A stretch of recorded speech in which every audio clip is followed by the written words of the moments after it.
تسلم.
It's a beautiful day for baseball. The current weather is 83 degrees and clear and sunny skies.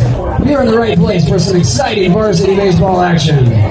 Visiting today are the American Canyon Wolves, who come into town with an overall record of 10-13. The Wolves will be looking to steal a win from your Justin-Siena Braves, who will take the field today with an overall record of 18-5.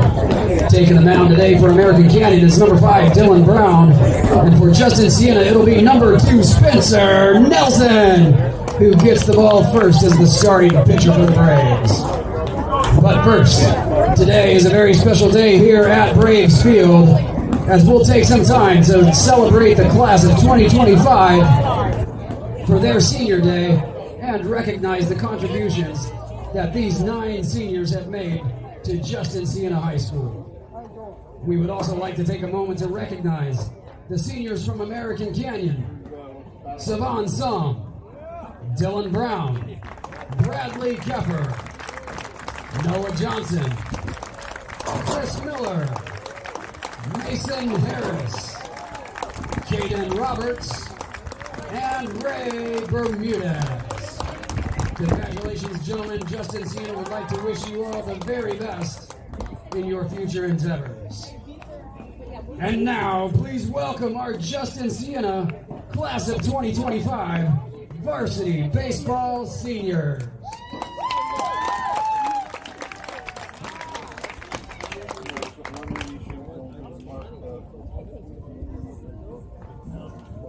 Now stepping onto the field, number 44, Henry Myers. Henry is escorted by his mom, Suzanne, his dad, Kurt, and making a surprise visit from LA, his sister, Eleanor.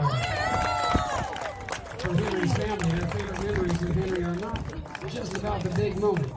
It's all about the small ones. It's the long car rides to games and tournaments, finding any place to hit off the tee, work on the swing, or play catch. They will never forget those cherished times. Henry, too, cites the little things as his favorite memories. Hitting with the team in the cages before heading over to the ranch for an energy drink and a Piggly Wiggly. He would like to thank his parents, sister Eleanor, and all the coaches he's had throughout his career. He would also like to thank the friends who have been there for him through thick and thin. He cannot thank his parents enough for every long drive and every painfully hot travel ball tournament. Big Hank will be playing at Sac City College in the fall with hopes of transferring to the D1 level. He will study psychology and business. Among the best power bats in school history, Hank will be remembered for his hard 90s, his honesty, and the best rally chant in baseball. Give it up for number 44, Hank Myers.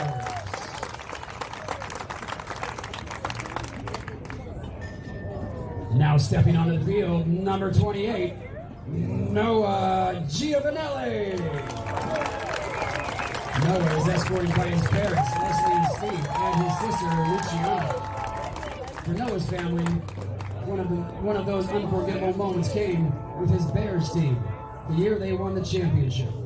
They finally clinched the title, and on the 4th of July, the Bears got to do something every Little Leaguer dreams of: ride in the town parade. Noah will continue his career for the D2 Point Loma Nazarene Sea Lions while studying business. In his career, Noah has won the program Steve Meyer and Alan Rossi Awards, while also being named to the All-State and V-Val teams. His favorite memory came when he received the call to play varsity baseball as a sophomore from Coach BJ. His life has never been the same since.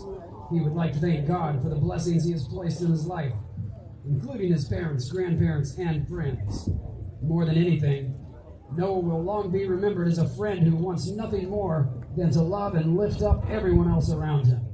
Congratulations, number 28, Noah Giovanelli.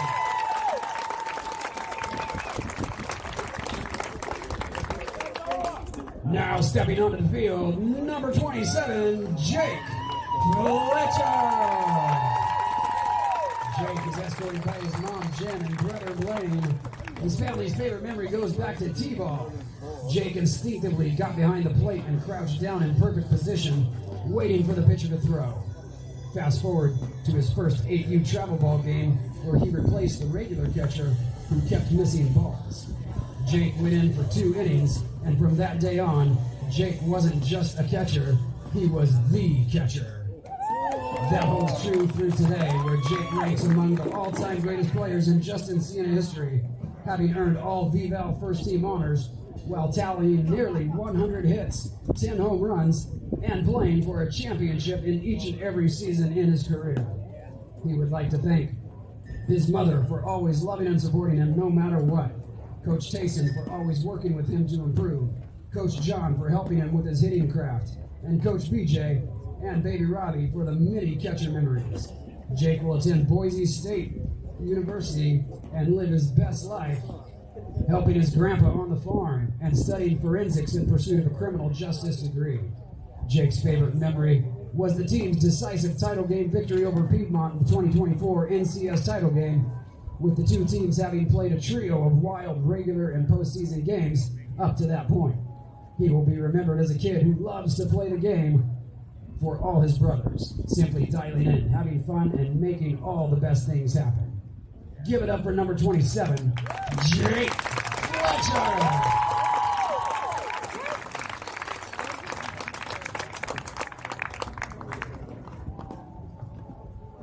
Now stepping onto the field, number 24, Joaquin Villegas. Joaquin is escorted by his parents, Marissa and Paul. One of his family's favorite memories takes them back to his Little League days. Joaquin stepped up to the plate, and with one smooth, powerful swing, he crushed the ball over the fence for a home run.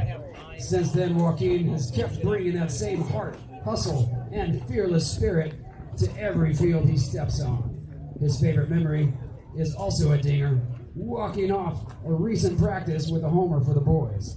As he readies to attend TCU in the fall, he would like to thank his parents, aunt and uncle, and also Coach Kevin McCarroll, the winner of last season's Elephant of the Year and the program's All-Heart Award as a sophomore. Joaquin is well regarded for his wisdom, big curveball, and a willingness to do any and every job for the team, big and small. Congratulations, number 24, Joaquin Villegas.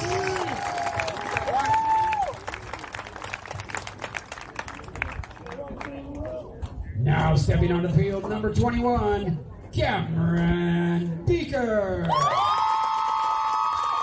Cameron is being escorted by his parents, Carrie and Giles, and his brother, Leighton. One of Cameron's favorite memories is when his Little League Majors team was in the season's championship game. In the final inning of that game, the batter stepped up and crushed the ball. And at the last possible second, Cameron made the catch, and his team was champions. The batter, Braves teammate Spencer Nelson. His favorite memory is simply the camaraderie, friendship, and support he feels from his teammates that have created lifelong memories he will hold near and dear forever. Cameron will attend Loyola Marymount University in LA and intends to continue playing baseball there while studying communications and business. He would like to thank Coach Tayson for his guidance and support, Coach Colford for his help and encouragement, and Coach John for all his work with Cameron at the Sheriff's Activities League. Cameron will be remembered as a grinder who simply worked his way towards every door he has opened. A true class act. Give it up for number 21, Cameron Beaker.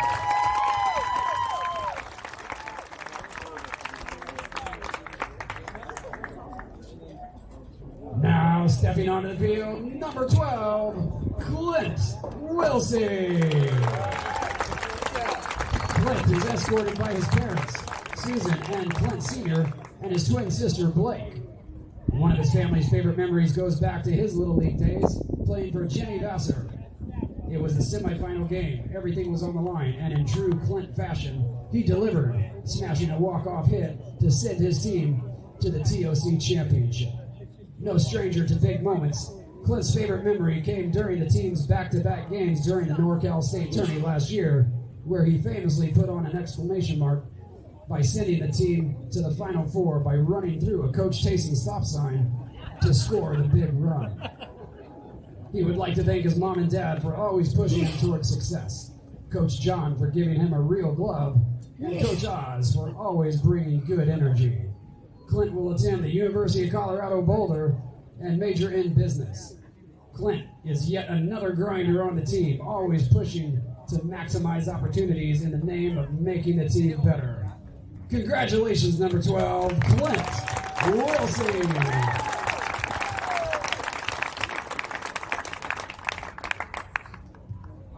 Now stepping onto the field, number 11, Tommy Malloy. Tommy is joined today by his parents Chris and Tim and his sister Morgan. Collectively, the Malloys hold the school records in stolen bases, assists, and receptions. Both the family and Tommy's favorite memory came when he led off the NCS title game and drew a key bases-loaded walk to spark a 7-run rally. He would like to thank his teammates for always bringing a smile to his face, his parents for pushing him, and his coaches for pushing him to be a better man and a better baseball player. Tommy will be studying business at TCU in the fall. An all-league football player, Tommy has also won the baseball program's Scholar Athlete Award twice in his career. He will be remembered for his steady, confident presence, long at-bats, and celebratory post-game backflips. Give it up for number 11, Tommy Malloy.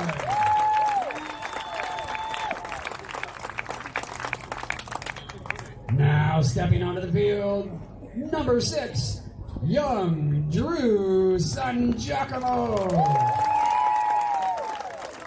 Drew is escorted by his parents, Connie and Steve, and his brother Sam. Drew and his parents cite 2 championships that stand out as perfect bookends to Drew's incredible baseball journey. First, in 2018, the Bears winning the Sonoma Little League Championship. Fast forward to 2024, and there was Drew again winning the NCS Championship with the Justin-Siena Braves. The Napa County Offensive Player of the Year in football, and the baseball program's All-Heart Award winner as a junior, Drew will be attending the University of Arizona and major in business. Drew will be remembered without a doubt as one of the most selfless and consistent players in program history. Throughout his career, he has been a shining example whose impact will be felt for years to come. Congratulations, number 6, Drew Sangiacomo.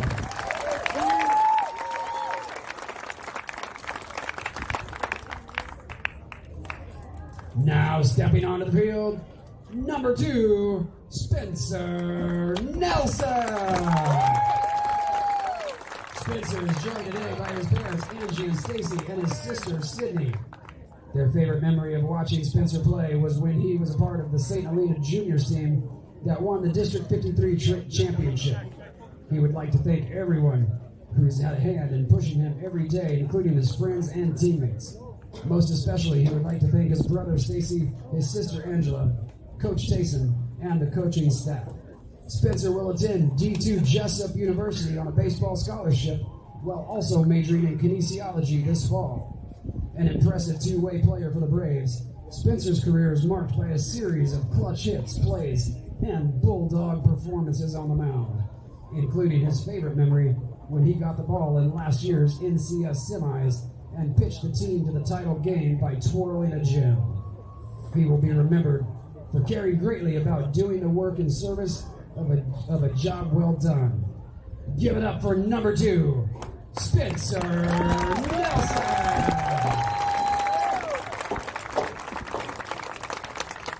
Once again, let's give a huge round of applause for the class of 2025 seniors. Thank you for all the memories, the grit, and the heart. You will always be part of the Justin-Siena baseball family.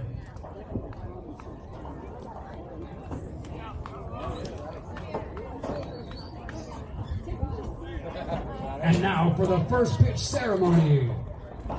Today we'd like to honor one of our favorites here at Justin-Siena, Kathy Kellebrew from Kathy Kellebrew Photography.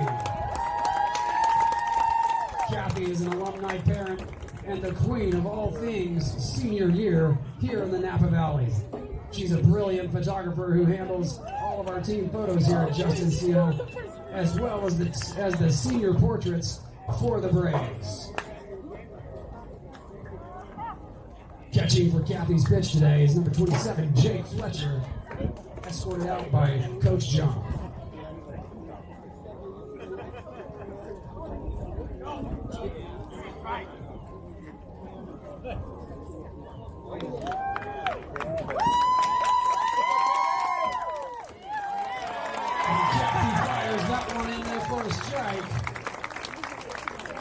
Thank you, Kathy, for your tireless dedication to Justin-Siena. Varsity baseball action coming up next. Braves, Wolves, it's gonna be pure cinema. All right, good afternoon, ladies, gentlemen, and everyone else. All are welcome to the American Canyon Wolves baseball broadcast, where the Justin-Siena Braves are hosting the American Canyon Wolves. This is a very important game for both teams. The Wolves are on a win or go home status, and the Justin-Siena Braves are trying to cling on to their first place position in the Vine Valley League. My name is Nathaniel Thomas. I'll be providing the play-by-play on this beautiful Thursday, May 8th, week 19 of 2025. And boy, what an exciting matchup. I mean, Justin-Siena has an overall record in league play of 9-2. That's good for an 818 winning percentage.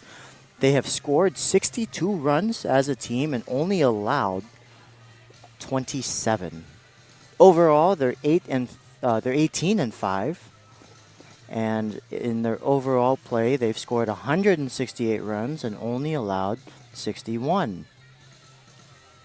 The American Canyon team, likewise, they're 5-6 in league play and 10-13 overall. On the mound for the American Canyon Wolves will be Dylan Brown, and his catcher will be Noah Johnson. Over at first base for the American Canyon Wolves will be Mason Harris. At second base will be Royce Hall. At third base will be Andre Lopez. And in shortstop will be Cole Goller. In left field, Matias Garcia mans the position. Savon Sam commands center. And Matthew Schmaling will defend right field. The defensive alignment for the Justin-Siena Braves will be Nelson on the mound. That's Spencer Nelson. Jake Fletcher will be doing the catching. Ziano Ortega will be over at first base, and at second base will be Charlie Im. At third base will be Noah Giovanelli, and at shortstop will be Braden Butler. Left field will be manned by Henry Myers, center field commanded by Tommy Malloy, and in right will be Andrew Douglas. So the first pitch is moments away. The respective managers are discussing the field rules, the ground rules for this field. It's fairly straight away. It's not like some ballparks we have seen at the high school level where perhaps there's no home run fence or perhaps some oddities. This is a very beautifully cut, symmetrical field. The left field line goes 315 feet, as does the right field. Dead center is 380, but left center is 350, and right center is 340. There they are now. The Justin-Siena Braves are taking their positions. It is senior night. There were some festivities for the Braves. The in-stadium PA announcer was reading off some of the trajectories of the seniors. A lot of them business majors, we noticed. Number 2, Spencer Nelson. So let's take a look at some of the stats for Spencer Nelson. He's the one on the mound. Overall, he's 5-1 with a 0.68 ERA in 11 appearances. A very impressive outing he's had this season. He has one complete game, and it was a shutout this season. So a very impressive senior. 51 1/3 innings pitched. He's only allowed 35 hits and 5 earned runs. 11 overall, 56 strikeouts against 11 walks. He's only allowed 1 home run against 214 batters faced. The batting lineup for the American Canyon Wolves will go Matthew Schmeling in the leadoff spot, followed by Royce Hall and Andre Lopez. Mason Harris, he'll be doing the cleanup. And then followed by Noah Johnson, Matias Garcia. And then we're going to wrap it off with Dylan Brown, Savon Som, and Cole Goler. The infield now adjoining on the mound. This is a very sentimental game for the seniors. The last time they'll take this home field, at least in the regular season that is, this team is certainly bound for the playoffs. There's no doubt about that. And the first pitch is moments away. Leading off for American Canyon, number 3, right fielder Matthew Schmeling.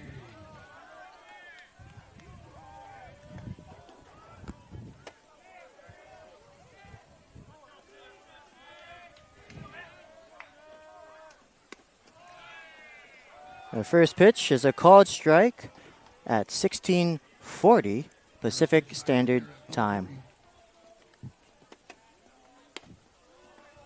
That one misses outside. 1 ball, 1 strike to Matthew Schmeling.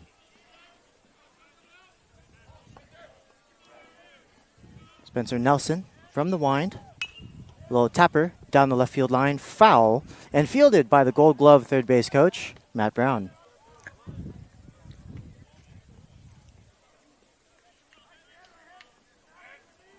Can't tell you how many times he's done that in my 2 years broadcasting for American Canyon. The 1-2. Too high, 2-2. Schmeling's a good leadoff hitter. He can certainly be a threat on the base paths if he gets on, but that's going to be it for him. It's a called strike 3 on the outside corner.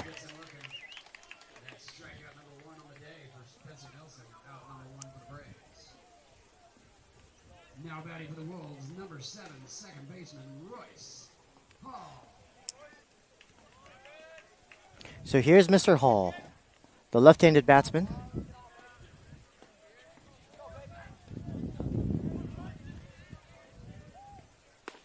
And the pitch is outside.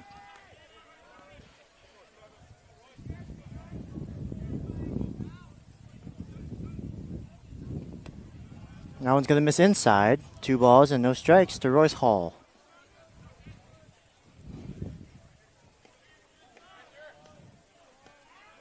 Hall's batting .273 on the year, and he's going to take strike 1 right at the top of the zone. 18 hits and 66 at-bats. He's also drawn 9 walks. Now he's going to take strike 2 to even it out. 2 balls and 2 strikes.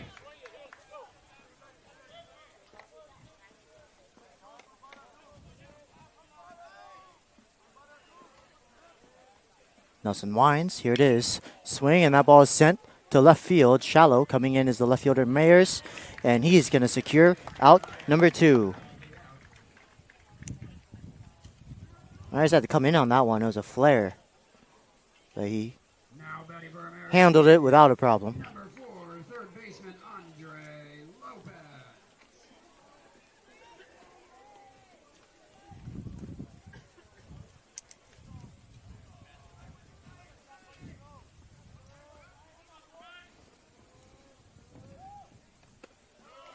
Swing and a miss.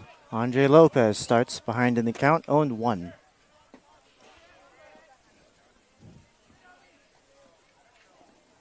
Lopez is one of the best bats on this team. 25 hits and 71 at-bats. Good for a .352 batting average. But now he's behind 0-2. Here's the pitch. It's going to be popped up. That's going to stay on the left side. It looks like Butler at short is going to secure the 3rd out of the top half. We'll be back in the bottom.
Welcome back to the American Canyon Wolves baseball broadcast.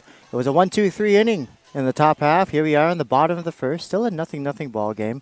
Leading things off will be Tommy Malloy.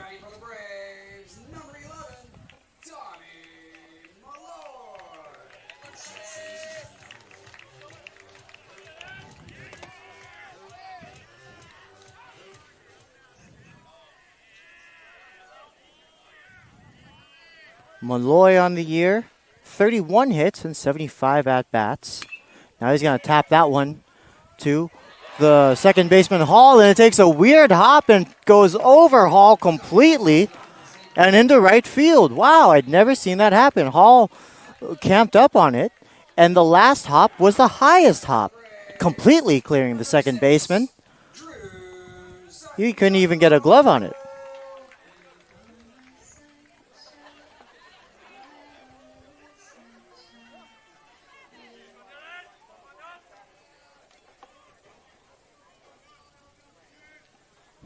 So now,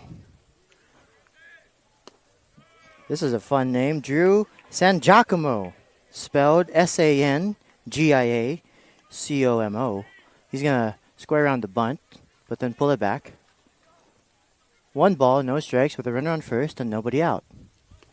Oh, that gets away from the catcher. And not needing the bunt anymore, Sangiacomo gets out of the way. Runner on second now with 2 balls and no strikes.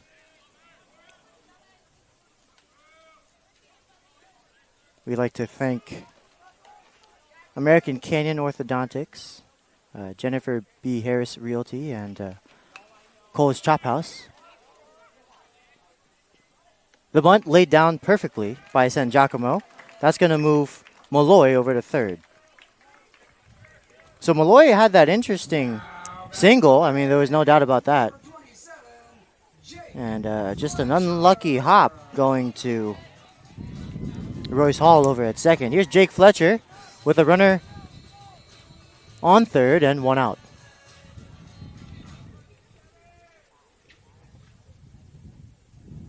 Harris fielded it unassisted. First pitch, outside, 1 ball, no strikes. So immediately, Justin-Siena has a potential threat at third base. And there's a line drive to right. Schmeling traces it. Schmeling has it, but this is plenty deep enough to score Malloy. It's a sacrifice fly to make it 1-0. Justin-Siena.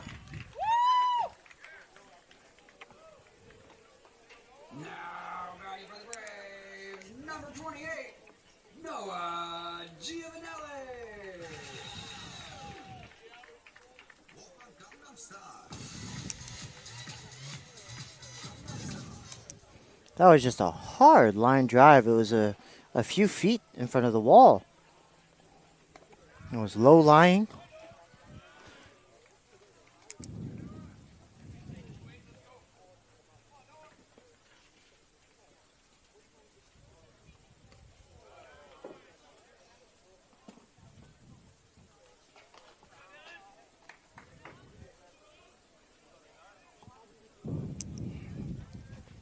So 2 balls, no strikes to the left-handed cleanup batsman Noah Giovanelli. That's double N, double L Giovanelli. And he takes ball 3.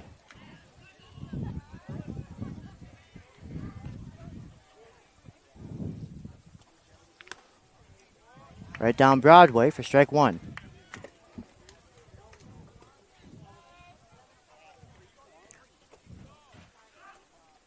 Swing and a miss.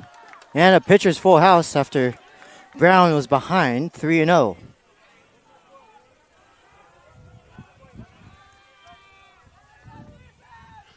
The payoff pitch.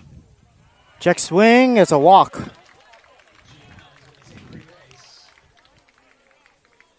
So Giovanelli beats the full house.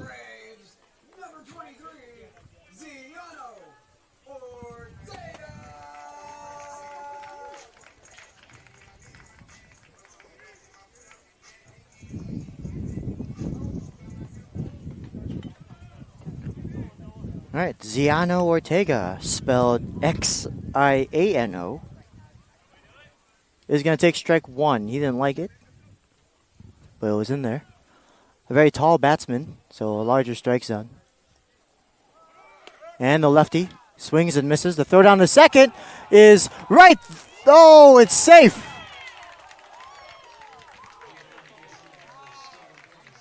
Well, that was some excellent maneuvering from Giovanelli because the throw certainly beat the runner. It was a bang play, but Giovanelli, he must have swam around the tag. So he's on second now. The 0-2 misses. 1 ball, 2 strikes. A runner on second and 2 outs. The pitch, here it is. Swung on the ground to Hall. The throw to first should do it, but the Braves are on the board. It's 1-0 as we head to the top of the second.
Welcome back to the American Canyon Wolves baseball broadcast. Again, a big thank you to American Canyon Orthodontics, Jennifer Harris Realty, and Cole's Chop House for your support of the American Canyon broadcast. The first pitch is a called strike to the cleanup batsman, Mason Harris. Harris is one of the most impressive players on this team, without a doubt.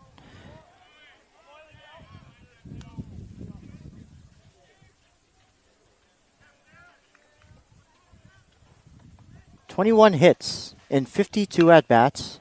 Good for a 404 average. Now he's going to ground one to the shortstop, Butler, who throws it to first and secures Harris. So it's a 6-3.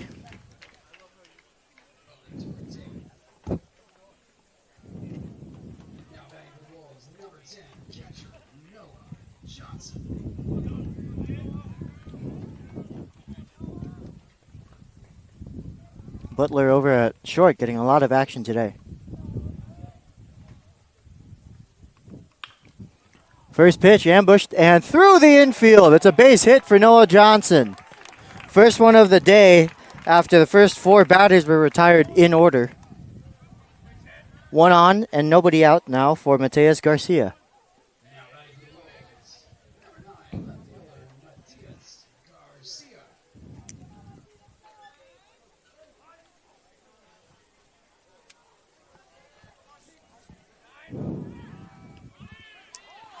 And they picked him off in 1 pitch. Before even throwing 1 pitch, Wow. Just like that, he's erased.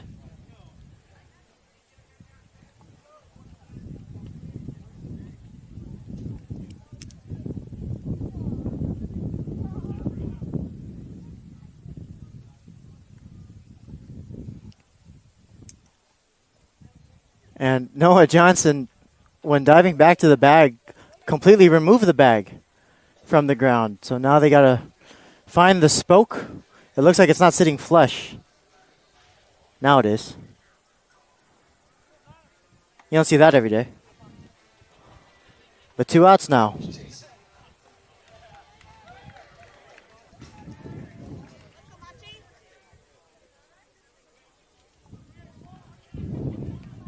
Mateus Garcia, a left-handed batsman, takes ball 1.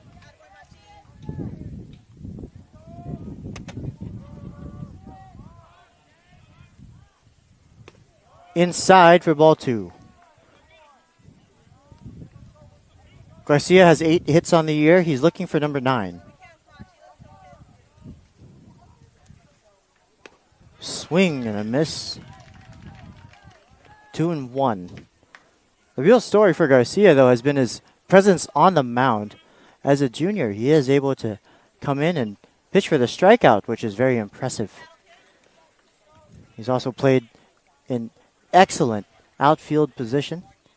And when teams are spraying the balls all over the place, it's very relieving to have such a reliable bat or glove out there. But he's going to swing and miss, and that's it for the Wolves. We'll be back in the bottom of the second.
Welcome back to the American Canyon Wolves baseball broadcast. A big thank you to American Canyon Orthodontics, Jennifer Harris Realty, and Cole's Chop House for your support of the broadcast.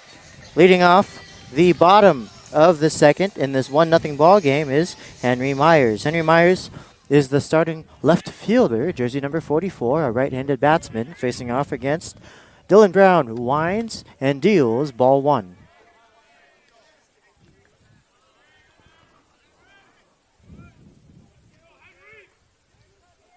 Myers on the year.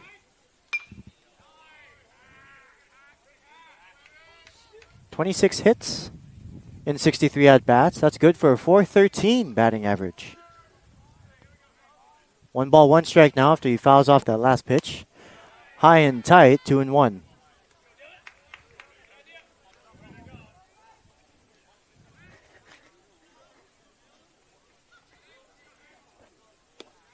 Low and away. 3-1, and a good hitter's count to the 400 hitter.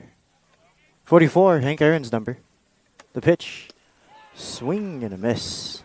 A pitcher's full house. Second of the day for Dylan Brown after he was behind 3-1. And strike 3 called at the top of the zone. 1 away, and it looks like Myers didn't like it. He had a word with the home plate umpire, who is facing towards their dugout.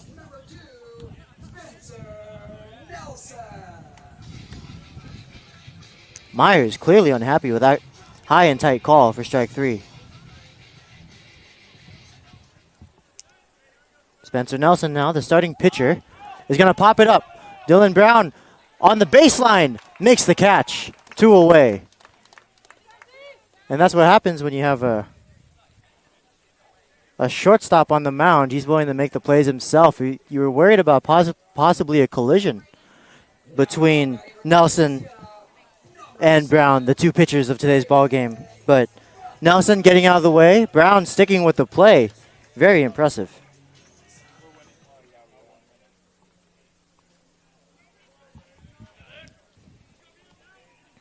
Now batting for Justin-Siena. Chopper to Cole, the throw across in time for out number 3. The score stays 1-0 as we head to the top of the third.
Welcome back to the American Canyon Wolves baseball broadcast. A big thank you to American Canyon Orthodontics, Jennifer Harris Realty, and Cole's Chop House for your support of this broadcast.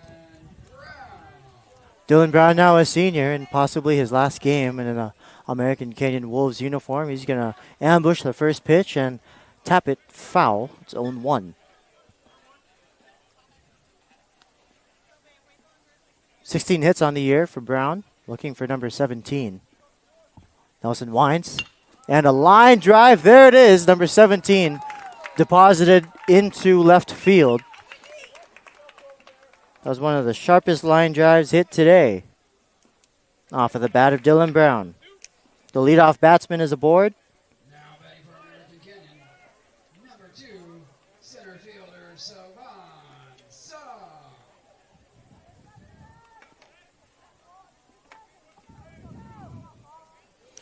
1 on. Nobody out. For Justin-Siena, they try to pick off, but Dylan Brown is the wiser. He gets back.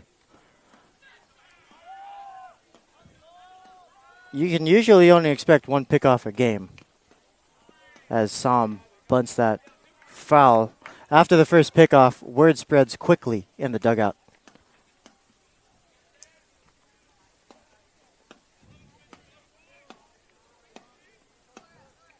Brown is a good base runner.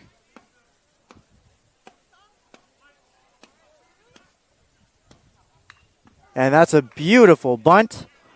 Right back to the pitcher. His only plays at first. And Justin-Siena takes care of business. He puts Dylan Brown in scoring position. That's the tying run on second base. Cole Gola has a chance to drive him in. He's only got 1 out.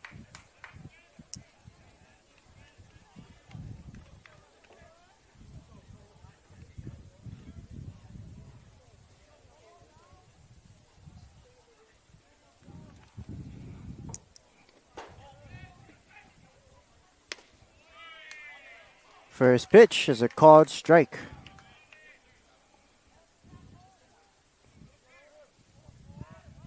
It's right on the black of the outside corner.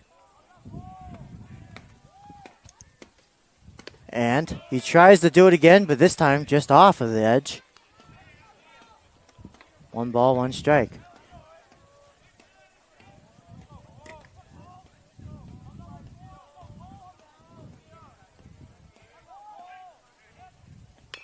Tapped right back to the pitcher. And they're going to go to third, trying to get back to second, and they throw it away. It's in the right field. Now Brown's trying to get to third. He's going to get there safely. Everybody's safe. And the Wolves have runners on first and third for the leadoff batsman, Matthew Schmeling.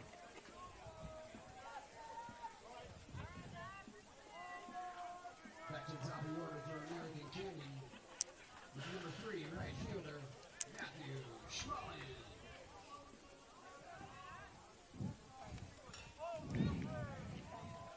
So Goaler reaches on a fielder's choice. He's on first, and it's a pair of snake eyes for the Wolves. And that first pitch misses low and away. Good take from the leadoff batsman.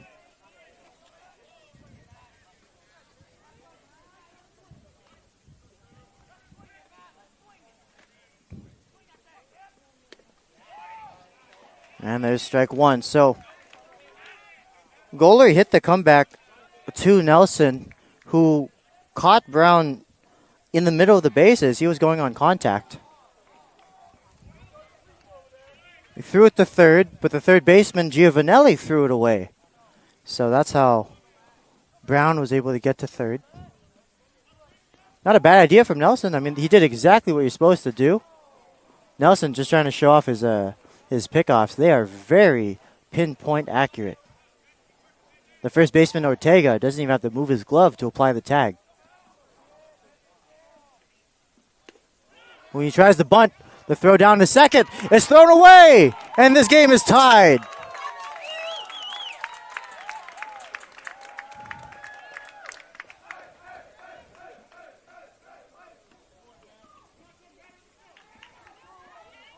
Well, Goaler is going to be awarded the stolen base. He was on the move. The throw bounced on the third base side, the arm side of Butler at short, and it trickled into the outfield. Now Schmeling is going to wave at that one, and that'll be all for him.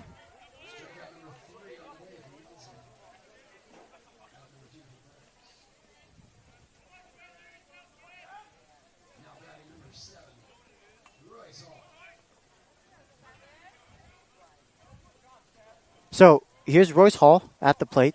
A runner on second. Tie ball game. 1-1 with 2 outs.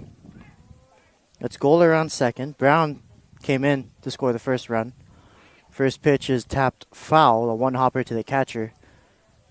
We didn't have to leave the catcher's box.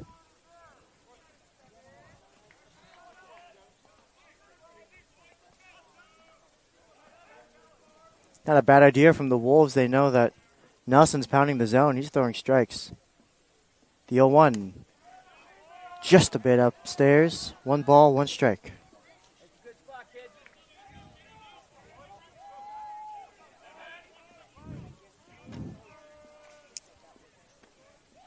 Another pickoff. Safe, but very impressive.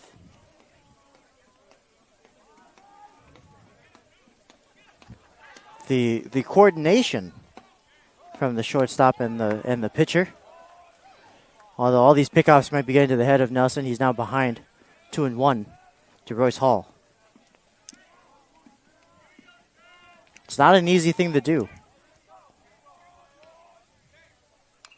That one's fouled off. When you pick off to first, I mean, you're throwing completely behind you. And then when you're throwing to second from the mound, you're having to spin 180 degrees.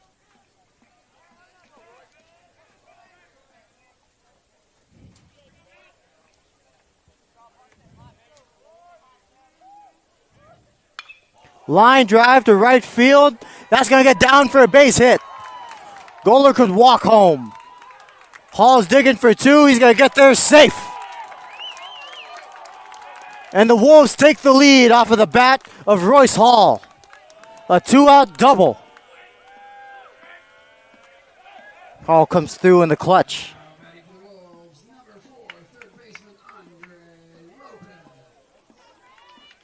It was a line drive missile right in the gap.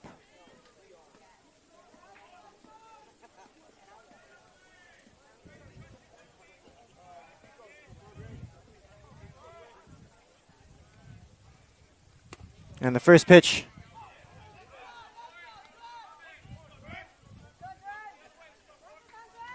to Lopez is a called strike.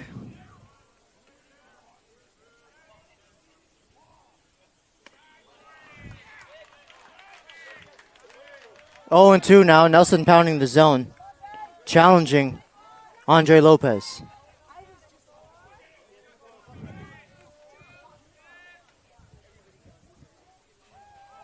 Oh, and a balk. No, we'll see. I'm very confused by this call.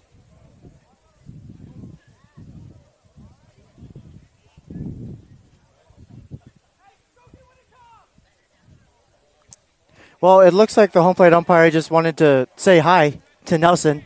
That's really all I have right now. No balls, 2 strikes, 2 outs, a runner on second. Upstairs, 1 ball, 2 strikes. Andre Lopez patiently takes the fastball. And I know I sound sarcastic, but I genuinely don't know what that last call was.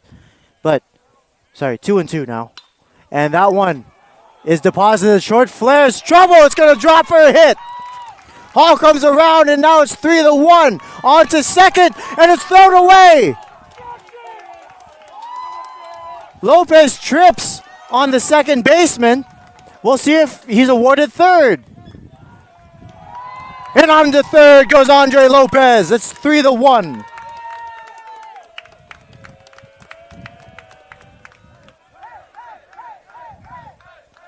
Well, you knew right away it was going to be trouble. It was hitting the Bermuda Triangle between the left fielder, the center fielder, and the shortstop.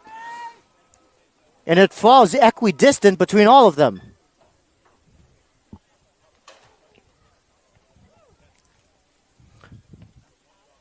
Now timeout on the mound as I get to catch my breath and update my scorecard. So Lopez hit a single. He advanced on the throw to second, and he advanced onto third on the interference as he tripped over the second baseman. Number 12, first baseman, Mason Harris.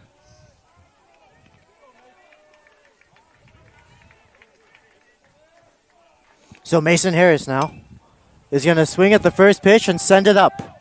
Ime is camping under it, and Ime secures out number 3. But the Wolves have added 3 runs this inning. Dylan Brown, Cole Goller, and Royce Hall have all come around. It's 3-1 as we head to the bottom of the third.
Welcome back to the American Canyon Wolves baseball broadcast. Thank you to American Canyon Orthodontics, Jennifer Harris Realty, and Cole's Chop House. The first pitch is swung on. It's a chopper to Hall. 2-hopper, and on the first for out number 1 off of the bat of Charlie Im.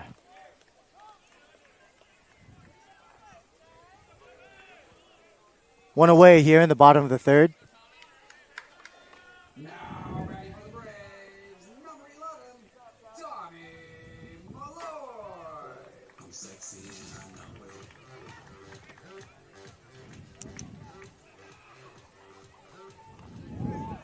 So, some implications. If Casa beats Vintage, Yes, you guys are playing in the league tournament next week over in Sonoma against probably Justin-Siena or Casa Project. so if Casa beats Vintage and American Canyon can hold on to this win, they would be playing in the Vine Valley tournament.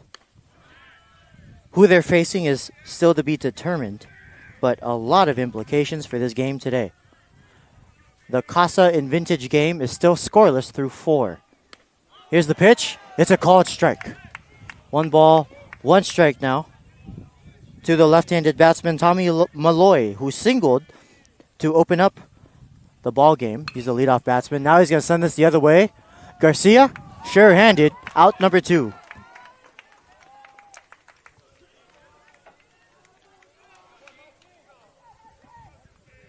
And that's what I was talking about, having that reliability in the outfield. Matias Garcia, he's poised to have a great breakout senior year next year. That's going to go down as an L7 for Malloy. 2 up, 2 down. Here's Drew San Giacomo, who sacrificed Malloy over to third in his last at-bat. That foul ball, 1 hopper right into the chest of the home plate umpire, who takes it like a champ. Didn't even flinch. Stoic as stone. 1 ball, 1 strike, 2 outs now. Nobody on. The pitch upstairs, 2-1. That's how you know this is a good team. You know, Malloy singled to open things off. There's a ground ball. Goaler has it, moving to his left. And that's the end. Top of the 4th coming up.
Welcome back to the American Canyon Wolves baseball broadcast. Thank you to American Canyon Orthodontics, Jennifer Harris Realty, and of course, Cole's Chop House for your support of the Wolves broadcast. Noah Johnson now is going to lead off against Spencer Nelson, who's still in this game. He's beginning his 4th inning of work. From the windup, he deals ball 1. Johnson in his last at-bat hit a single, the first of the subsequent 4 hits that the Wolves have tallied. Now he's going to hit one past the jumping Butler at short. Wow, this infield is live today. The hops are completely clearing all of the defensemen. They have nothing that they can do about that. It's just taking live hops the moment it hits the dirt. So not even touching the glove of the shortstop Butler. It's going to be another single for Johnson. First pitch to Garcia is a called strike. Johnson is 2 for 2 today.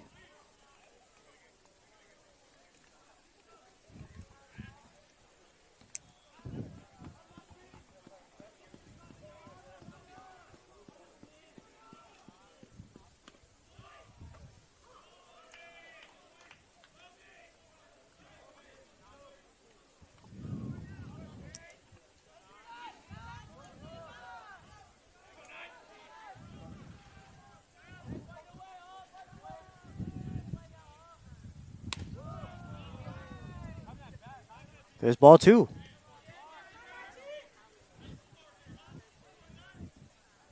Excuse me, 1 ball, 2 strikes it is. Pick off the first, and again, the memory's not so sore anymore, but it was Johnson who was picked off by Nelson.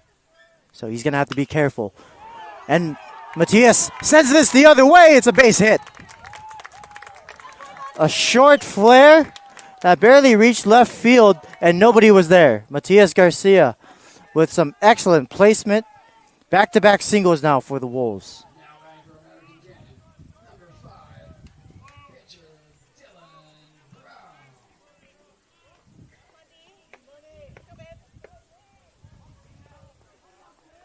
Here's Dylan Brown. Brown hit a single in his last at-bat. Now he's going to drop a bunt. It's a beauty, but just foul. A little squibbler. Had a lot of spin on it.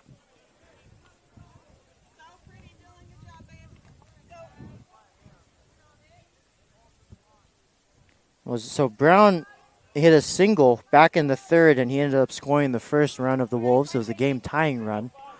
Now he's got runners on first and second with nobody out. He's trying to bunt them over. We'll see if he goes at it again with 1 strike. He does. And this time misses. 0-2.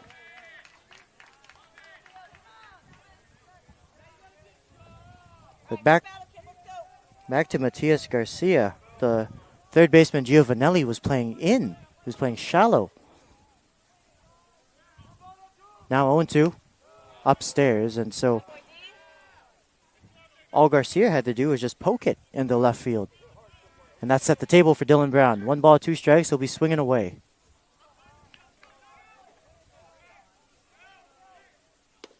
Outside. Brown lays off the changeup. You can always rely on Dylan Brown to go deep into the counts, even if he did start 0-2. The 2-2. Swung on and missed, and that'll be it for Brown.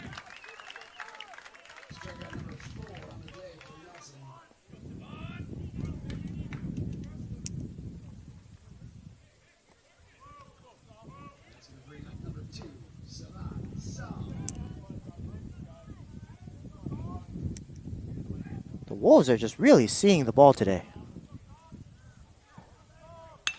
And now Assam sends one into play. Sliding is Butler, but he can't handle it. Everybody's safe, and the bases are loaded.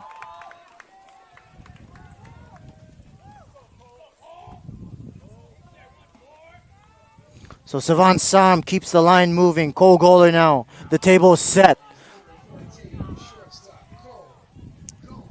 Johnson on third. Garcia on second. Sam on first. The bases are juiced. It was an infield single for Savan Sam.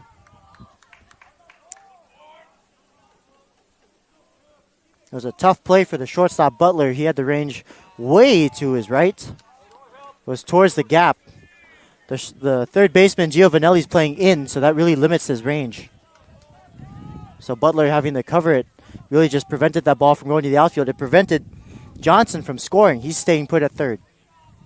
1 ball, no strikes. And that ball is going to be hit to Butler, who boots it. Everybody's safe. The goalie keeps the line moving, and he makes it 4-1.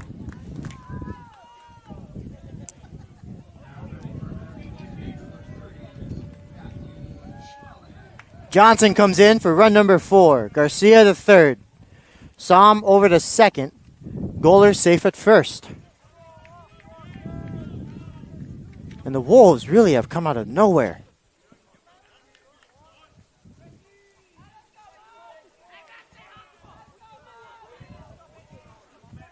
Now it's Matthew Schmeling. Schmeling desperately wants to keep this line moving. And he sends one into play. It's a low flare, shallow center, and it's going to be caught by Malloy. The throw in. Everyone stays put.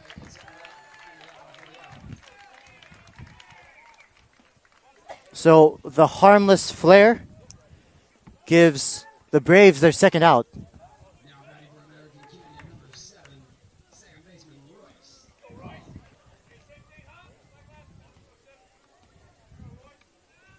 Royce Hall now.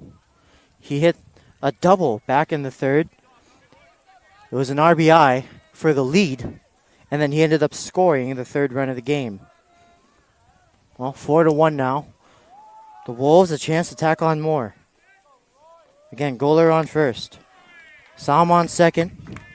Garcia on third. There's strike one to Royce Hall.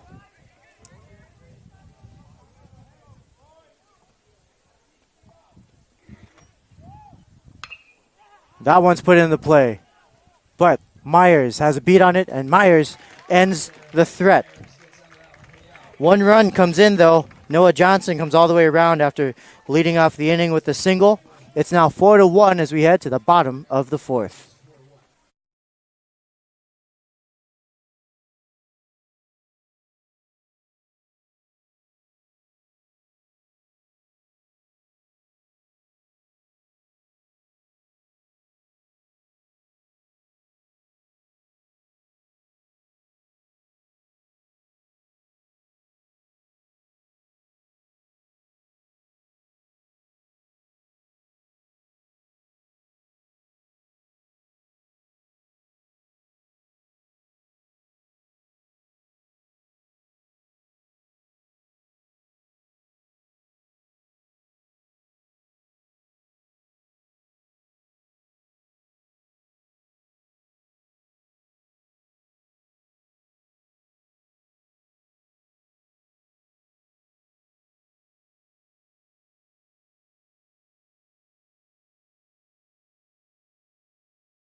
Welcome back to the American Canyon Wolves baseball broadcast. Thank you to American Canyon Ortho.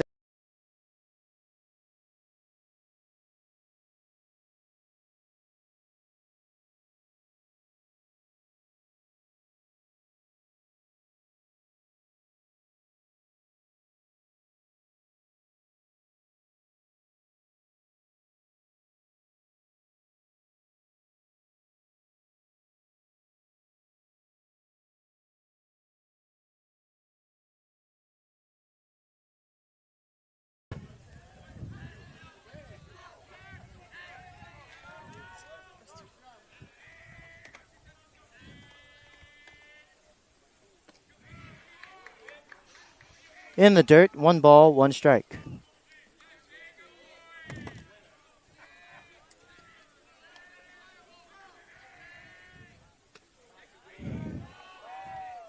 And Brown paints strike number 2.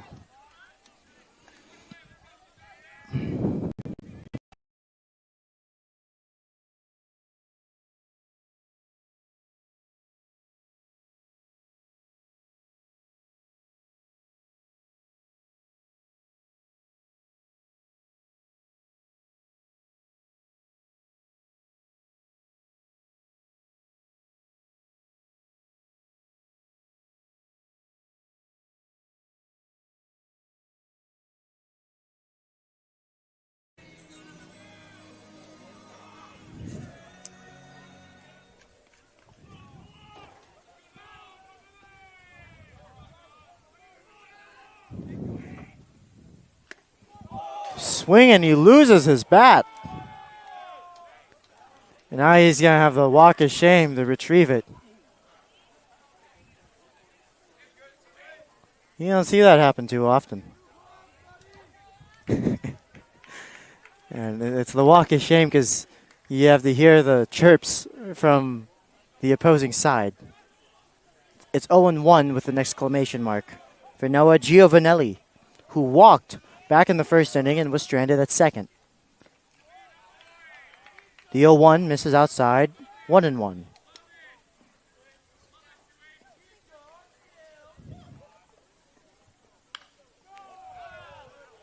He sends that one foul.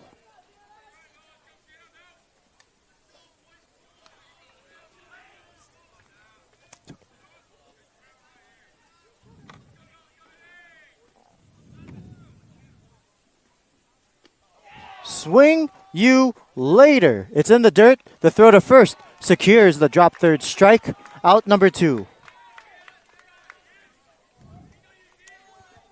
Now batting for the Braves, number 23, Ziano Ortega.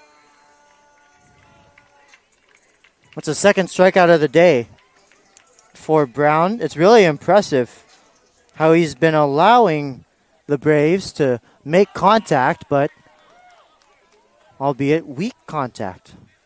That's not to discredit the Wolves' defense either. They've been impeccable.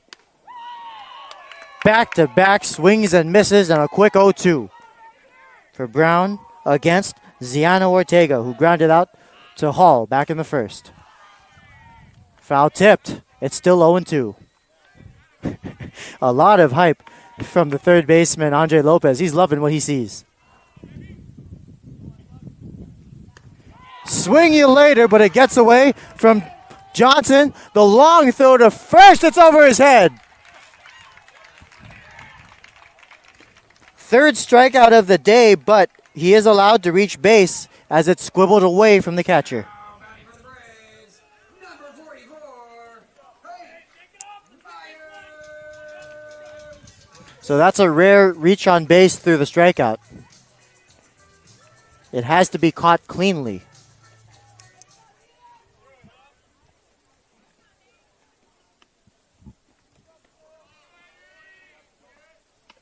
And the high pitch.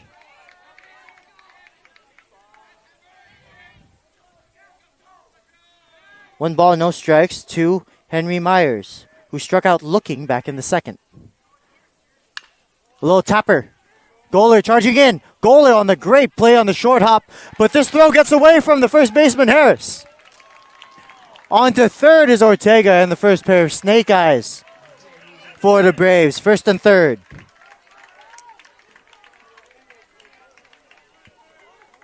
Myers on first Now batting for the with an E6. number 2, Spencer Nelson.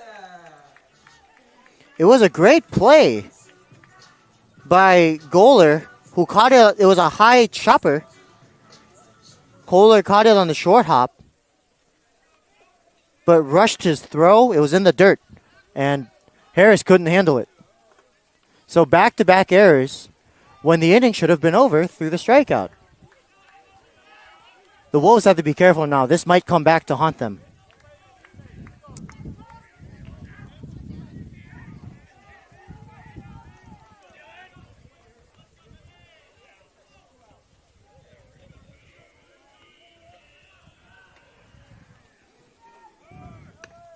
Runner fake goes, but then stays put.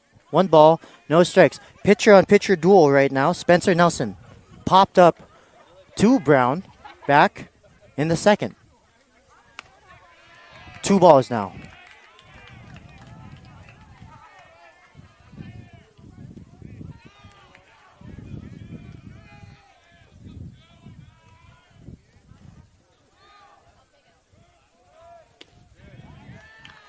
Fake go from the runner again. It's now 3-0.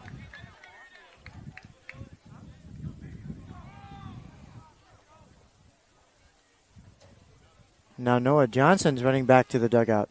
Let's hope he's okay. This has happened once already this season, where the heat, it just gets to him. But he's in the dugout right now.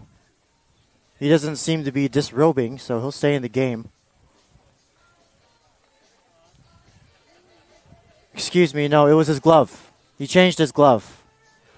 He's doing fine in the heat. He did have one heat attack, I would say, earlier this season. Now he wants to test out the glove.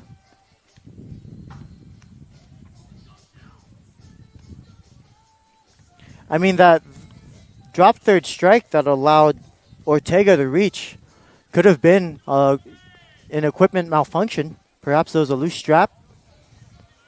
Baseball gloves are completely made of leather. If you forget to condition them or you let them dry off, pieces, the laces can snap. There could quite literally be holes in your glove. Thank you to our technical director, Mai Tran, for leveling out the battery camera. There's ball 4.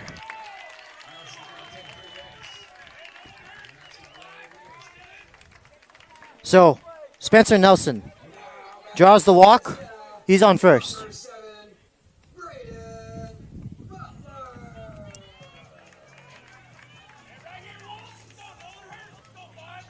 Henry Myers is on second. Ziano Ortega is on third. Braden Butler in the box.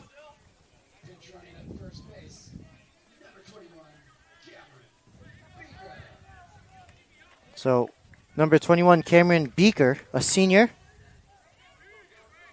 He's going to pinch run at first to give the pitcher a little bit of breathing room. First pitch is a ball to Braden Butler.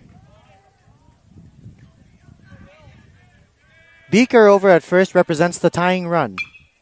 Grounder right back to Brown, who stabs it and ends the bases loaded threat. It stays 4-1. Wow.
Welcome back to the American Canyon Wolves baseball broadcast. Thank you to American Canyon Orthodontics, Jennifer Harris Realty, and Cole's Chop House for your support of the Wolves baseball program. The first pitch to Lopez is a strike, and the second is a liner to the shortstop. On one hop, the throw across, not in time. It's an infield single for Andre Lopez, who hustles it out.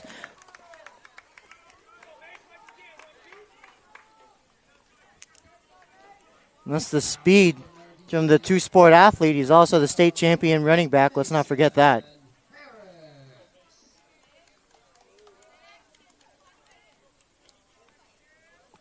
Mason Harris now, the state champion quarterback.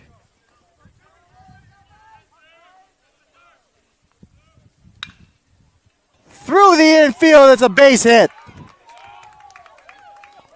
And the Wolves are just seeing it today. Back-to-back singles. On the second goes Lopez.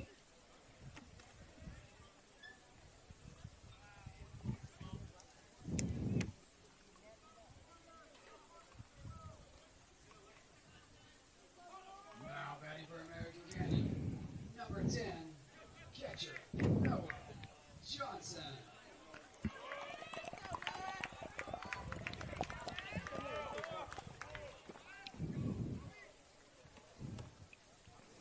Kaden James is going to pinch run, for Mason Harris. That's what's been impressive about Harris. Harris is batting .400 with one leg and one arm. Harris hasn't made an appearance all season on the mound when he was one of the best pitchers last year because of an elbow injury, and he's also he's suffered a hamstring injury this year as well. So he can't run, he can't throw, but he's still hitting .400. What a remarkable athlete, being able to play and put his body on the line to give his team the best chance that they can. The 1-1 to Johnson is going to be popped up. Left side, that's going to reach Myers out in shallow left for out number 1.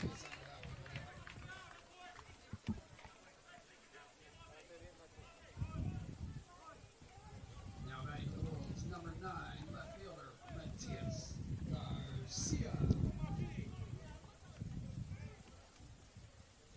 That's only the first out this inning. Mateus Garcia is 1 for 2 today. He is single back in the 4th. The runner is trying to go to third, and he's out by a mile.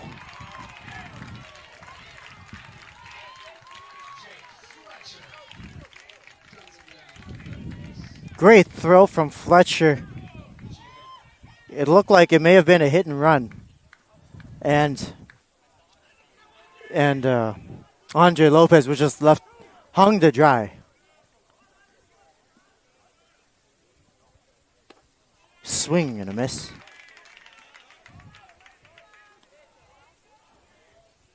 One ball, one strike. 2 outs, a runner on first.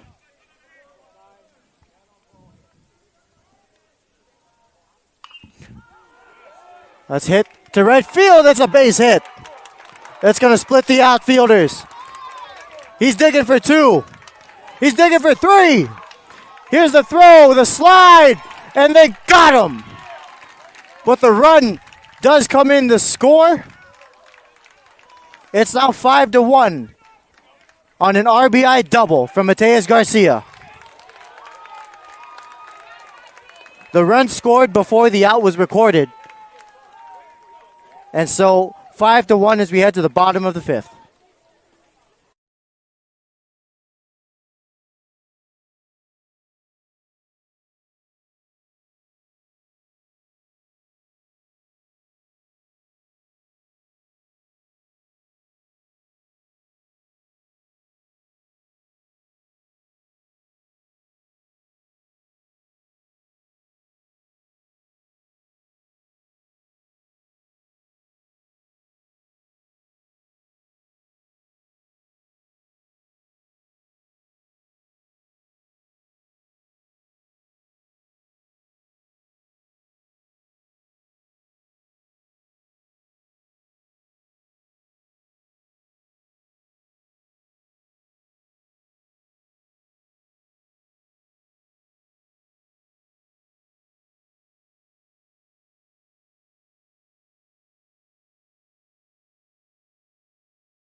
Welcome back to the American Canyon Wolves baseball broadcast. Thank you to American Canyon Orthodontics, Jennifer Harris Realty, and Cole's Chop House for your support of the Wolves baseball program.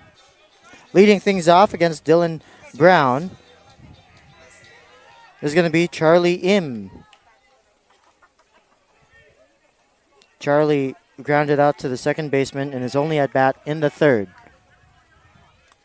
What's been so impressive about Dylan Brown is he's only allowed 5 base runners through 4 complete innings of work, and 3 of them came on 2 outs in the fourth. It was a drop third strike, it was an E6, and a walk.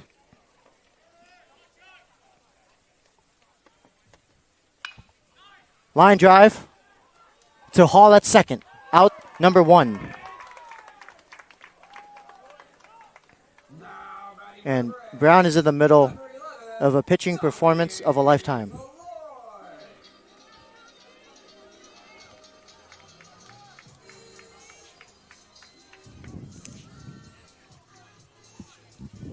They lead 5-1. Again, Justin-Siena. They're going to ground it. Hall charging in. Hall with the smooth play for out number 2. What a play from Hall. Now batting for the Braves, number 6, Drew Sangiacomo.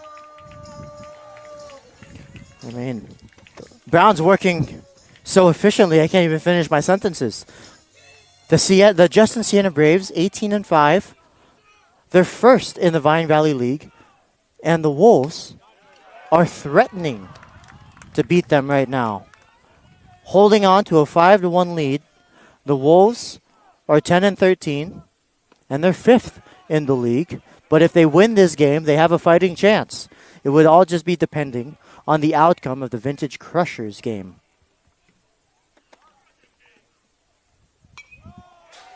Fouled away.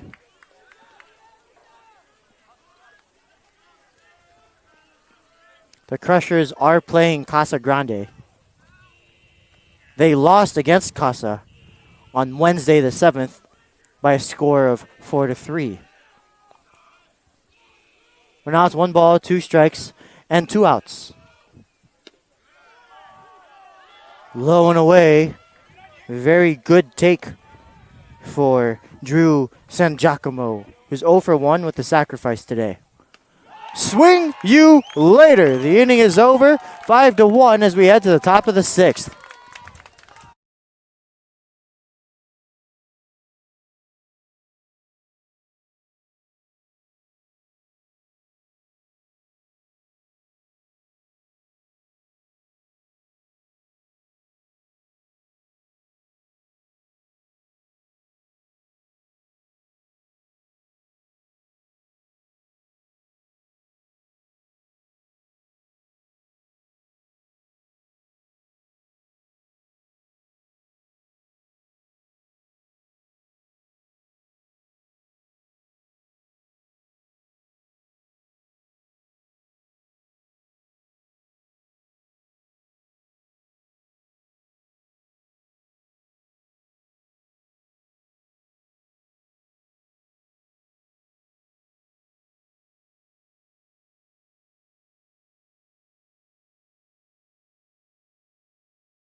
Welcome back to the American Canyon Wolves baseball broadcast. We're here in the top of the 6th inning, 5-1 now. Thank you to American Canyon Orthodontics, Jennifer Harris Realty, and Cole's Chop House for your support of the baseball program. New pitcher in on the game. Spencer Nelson leaves with 5 complete innings work. This is now number 51, Connor Zuhlsdorf. Zuhlsdorff. Double F. Zuhlsdorf is facing off against Dylan Brown, who's 1 for 2. He's going to ambush the first pitch, send it foul. Brown has a single and a run scored today, and has held this impressive offense to just 1 run through 5. Here's the 0-1. It's low. 1 ball, 1 strike.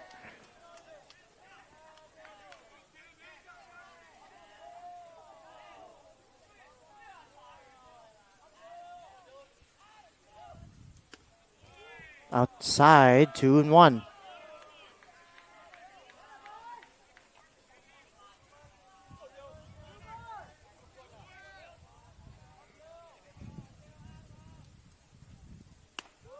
Upstairs, 3-1. Zuhlsdorf has an interesting delivery. His arm action is very short and compact. He's very efficient with his motion. And Brown is going to reach base. He draws the walk.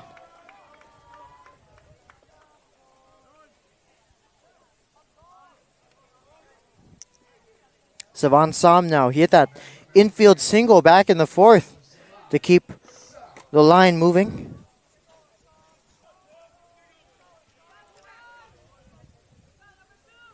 Here he is.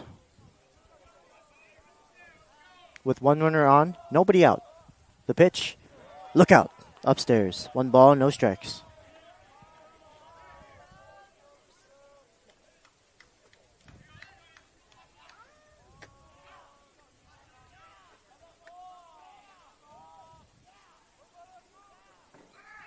Runner goes. The throw down. It's offline. Safe. Dylan Brown is in scoring position with a stolen base.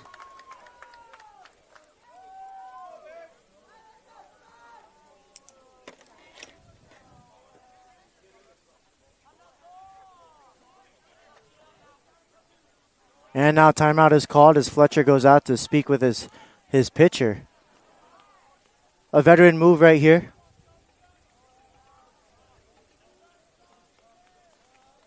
He just wants to slow him down. Zuhlsdorf is only a sophomore. So Fletcher just trying to give him some words of encouragement, let him catch his breath. It can be very rattling to walk the leadoff batsman. And now the first strike in 7 pitches. It's a grounder to Butler, but a productive at-bat from Savan Sam. He moves Brown over to third.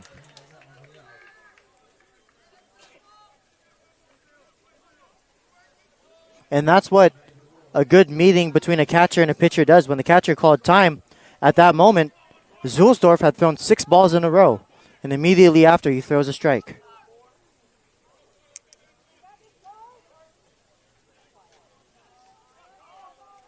So 1 away. Here's Cole Goller. He's been on base twice. He stole a base and scored the 2nd run of the game back in the 3rd.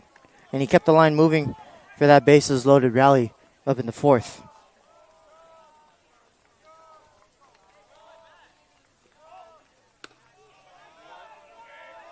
Two and 0 now. 8 balls thrown and 9 pitches so far this inning for Zuhlsdorf.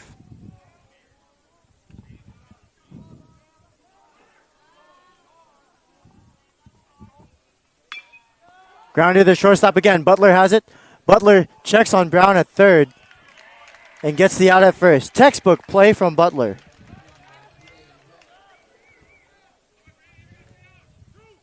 Great play.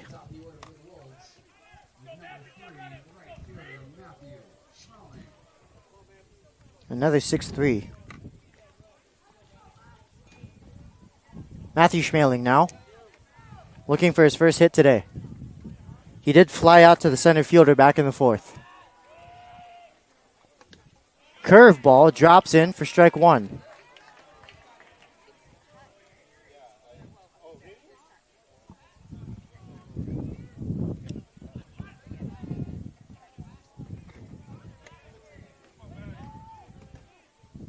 Upstairs, 1 ball, 1 strike.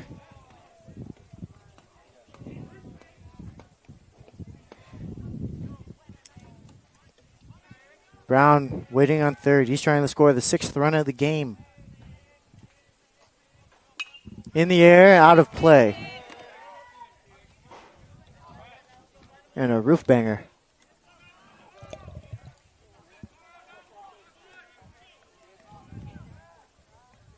One ball, 2 strikes.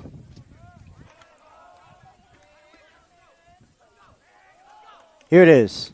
Curveball, top of the zone, just misses. 2-2. Good take from Schmeling. That was close. That was a good pitch, though, from Zulsdorf. We'll see if he goes out again. 2 balls, 2 strikes, 2 outs. The pitch on its way. Curveball in play. Down the right field line, the first baseman Ortega catches it right on the line for out number 3. The score stays 5-1 as we head to the bottom of the 6th.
Welcome back to the American Canyon Wolves baseball broadcast. Thank you to American Canyon Orthodontics, Jennifer Harris Realty, and Cole's Chop House for your support of the baseball program. The catcher, Jake Fletcher, in the 3rd spot, is leading off the bottom of the 6th. Dylan Brown is set out there to begin his 6th inning of work.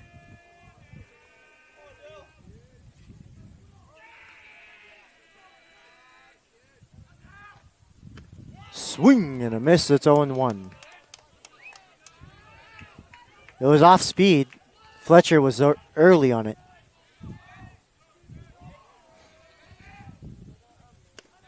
And that one paints the black. It's 0-2.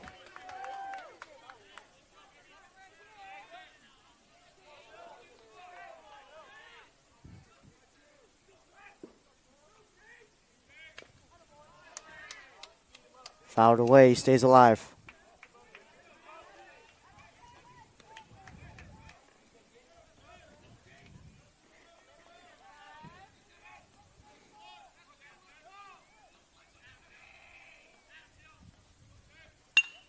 Line drive, base hit.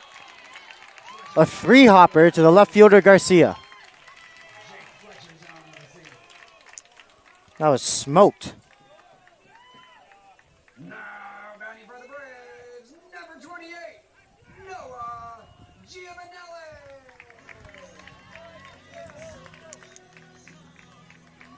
So the leadoff batsman's aboard. Third time's a charm for Fletcher. That's his first hit in 3 appearances. The left-handed batsman Giovanelli now.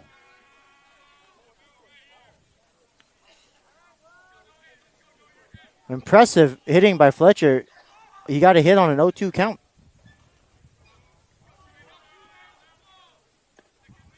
And that's outside.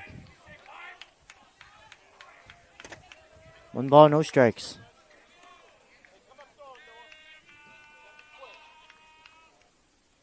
Upstairs again, it's 2-0.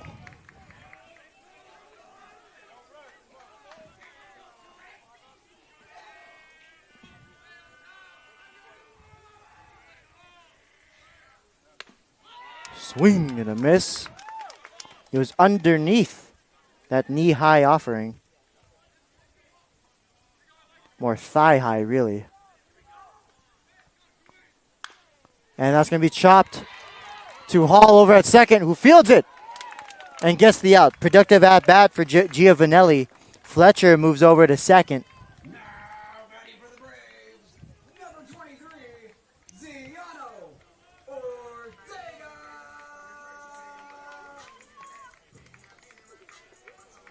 And that was a great play by Hall because it was over the head of the first baseman Harris. And Hall was directly behind him and fielded it. Harris with the presence of mind to get back to the bag the moment he didn't put a glove on it. Great play overall. That's tricky down the first base line.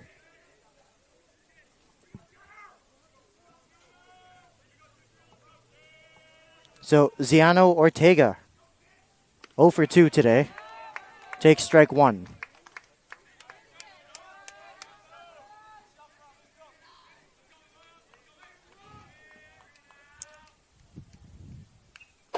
Swing and a foul back. It's 1-2.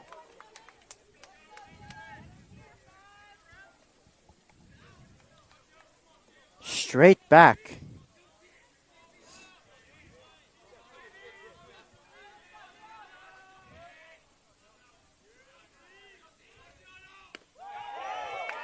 And see you later. That's strikeout number 5 on the day for number 5 on the mound, Dylan Brown. Now batting for the Braves, number 44, Hank Myers.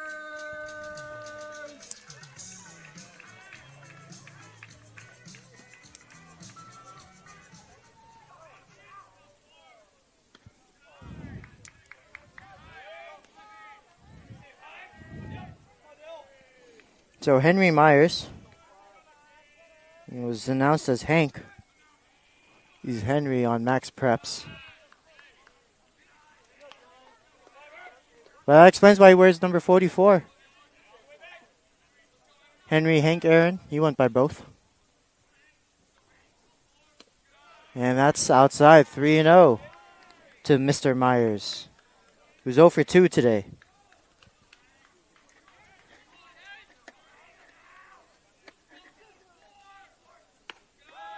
There's ball 4. A 4-pitch walk. And Brown might be starting to show a little bit of fatigue.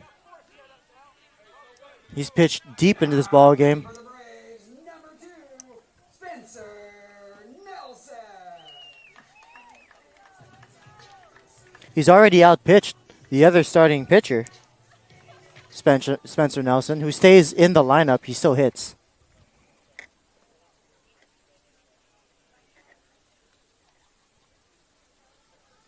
But the story of this game has been the Wolves' offense who's really come alive. 3 runs in the third, followed by 1 in the fourth and 1 in the fifth. They just capitalized on some timely hits and not squandering any base runners.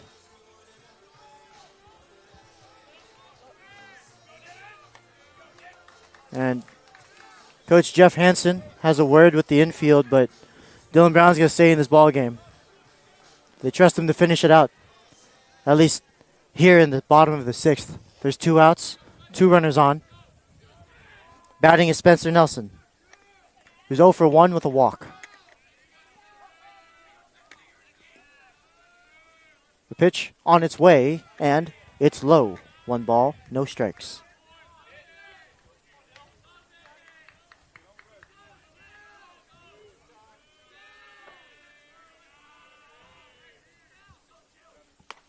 Too high, 2-0.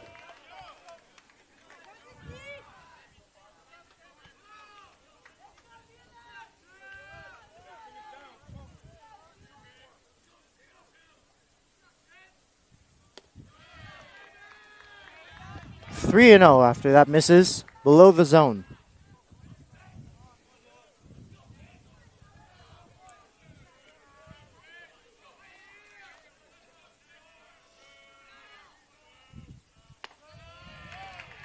The second 4-pitch walk of this inning, and that's going to load the bases. The tying run in the box. For Justin-Siena, number 7, Braden Butler.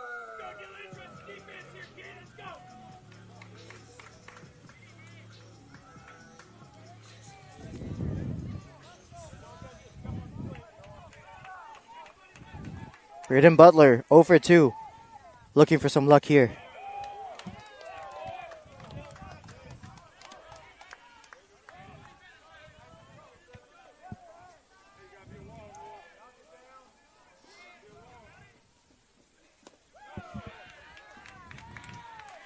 One ball, 1 strike. So it's Fletcher on third. He had the leadoff single. Myers and Nelson with back-to-back walks. 8 straight balls.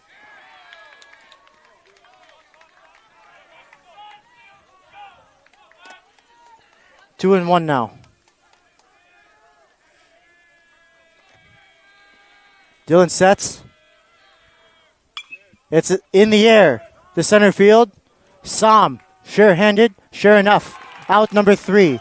Another bases loaded threat is extinguished. 5-1 as we head to the top of the 7th.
Welcome back to the American Canyon Wolves baseball broadcast. Thank you to American Canyon Orthodontics, Jennifer Harris Realty, and Cole's Chop House for your support of the Wolves baseball program. Leading off the top of the 7th is going to be Royce Hall in his 4th plate appearance today.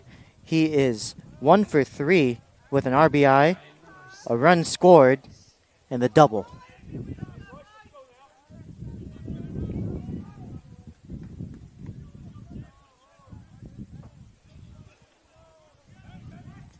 Connor Zulsdorf induces strike 1. It was a swing and a miss.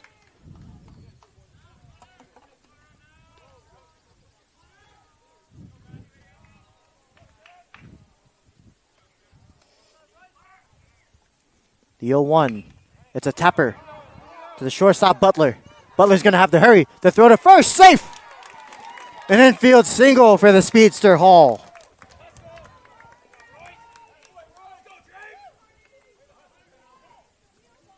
That was a hard 90 from Hall, who's 2 for 4 today. Here's Andre Lopez, who's 2 for 3. Looking for his third hit. They need all the insurance runs they can get. After this inning, the Wolves are 3 outs away from hopefully keeping their season alive.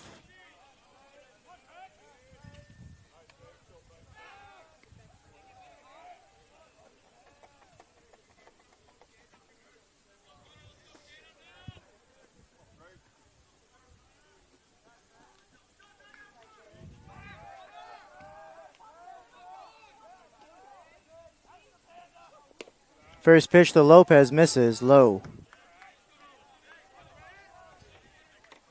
1 ball, no strikes.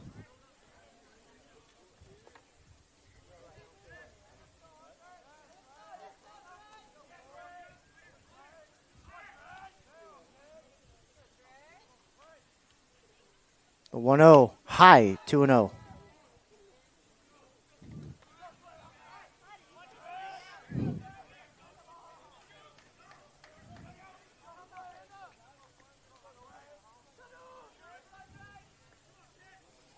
Hall with essentially no lead over at first. They're playing safe.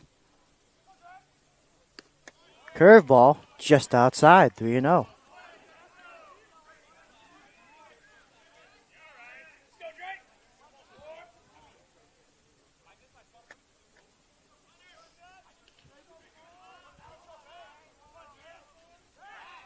Pickoff, safe. Zulsdorf is interesting. Normally a fastball is the pitch that you can control the most, but when Zulsdorf misses a couple in a row, he goes with his curveball and tries to throw it for a strike, which is an interesting choice. But 3-0 now, and that one, a fastball, he decides, finds the zone for 3-1.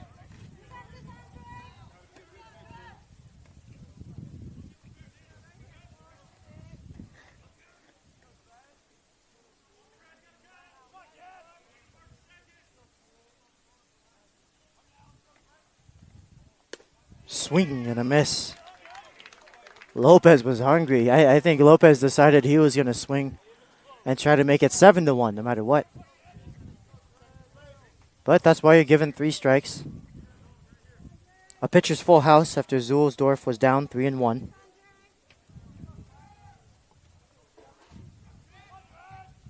The payoff pitch. And Lopez beats the full house. He draws a walk.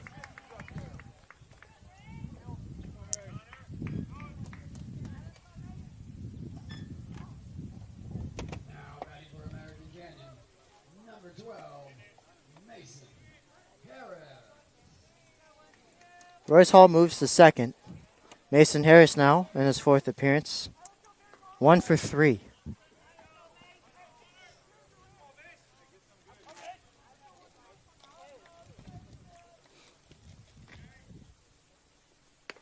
And he takes strike 1. Again, Harris, I can't mention this enough. He's batting .400 with 1 arm and 1 leg. He has a chance to drive in another insurance run, and Royce Hall, who stands on second. Nobody out. The pitch, low. 1 ball, 1 strike.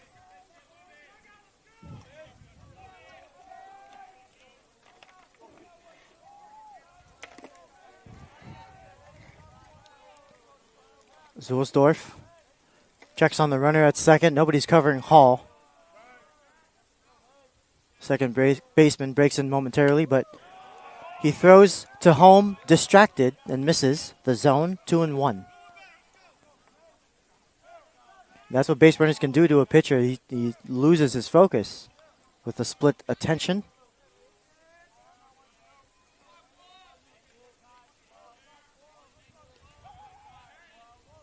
The 2-1 swing and a miss on that knee-high fastball.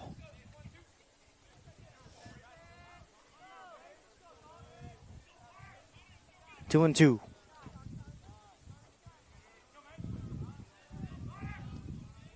pitch. Low, a batsman's full house. Harris staying in there with every pitch.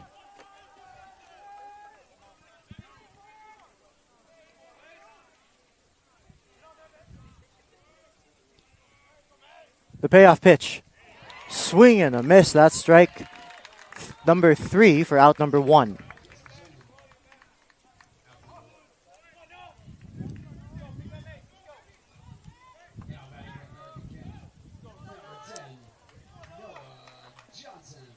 So Johnson has 2 on and only 1 out.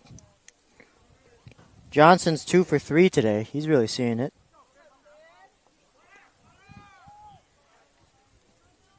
Two singles and a run scored. He takes strike 1 on the outside corner.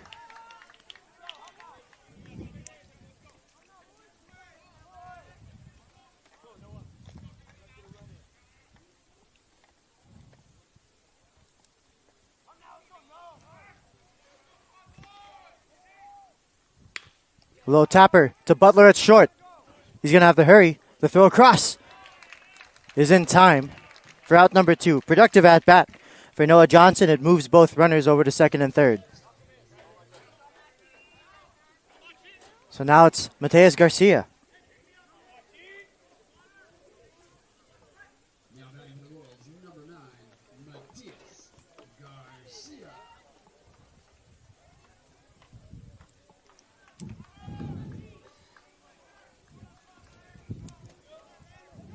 Garcia has a single and a double. He's 2 for 3. Now he puts this one in play again. It looks like it's going to be trouble, and it's going to fall for another hit. Hall and Lopez both score. It's 7-1 off of the bat of Mateus Garcia. 2 RBIs on 2 outs. And the Wolves keep it coming.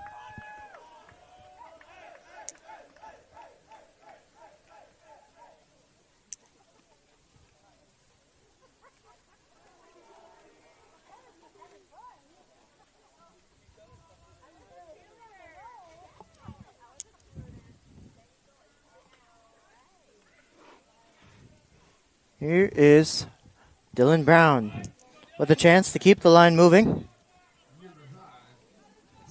And what a game this man's been having on the mound. But in the box, also impressive. He's reached base twice in 3 appearances, a single in the 3rd and a walk in the 6th. He scored the first run of the game for the Wolves, and the first pitch to Dylan Brown is inside for ball 1.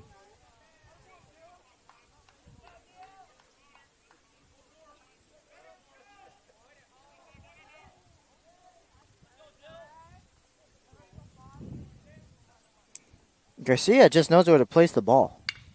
That hit is down the line, past the Gold Glove third base coach.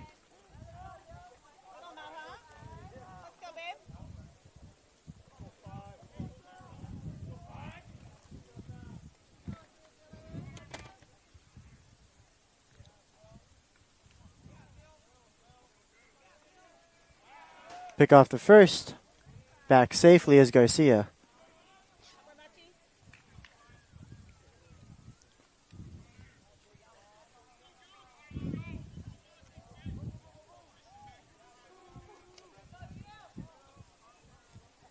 The 1-1 on its way.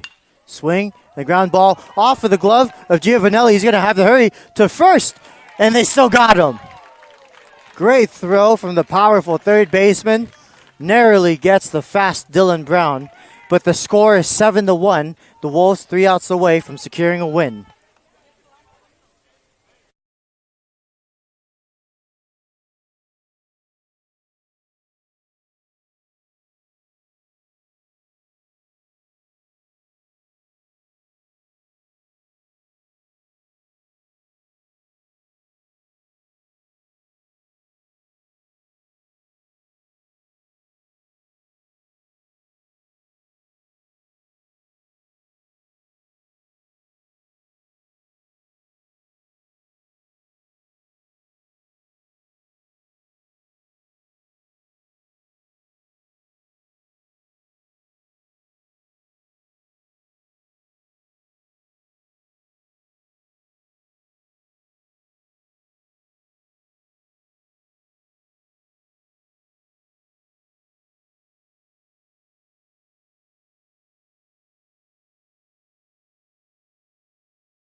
Braves, number 10, Charlie.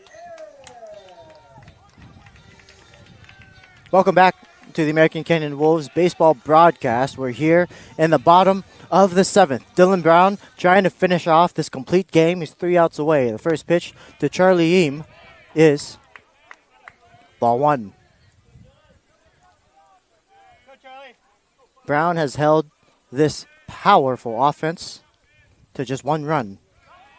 That's low for ball 2.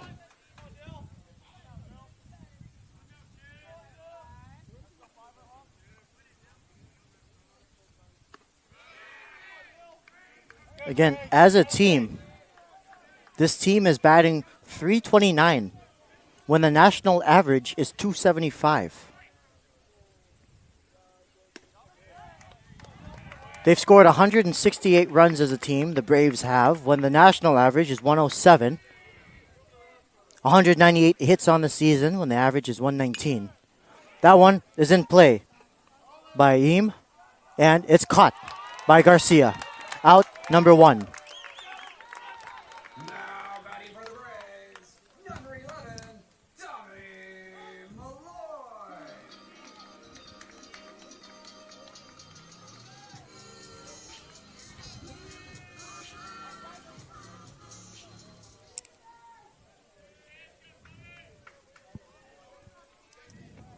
Tommy Malloy, 1 for 3. He's going to line one. That's a base hit.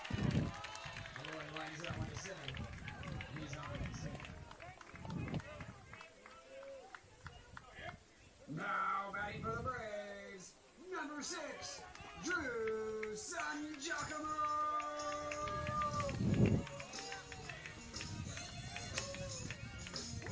So Drew Sangiacomo, he's 0 for 2 in 3 appearances. He had the sacrifice in the first. He's looking for his first knock of the day. Brown trying to end this one, but it's 1 ball, no strikes.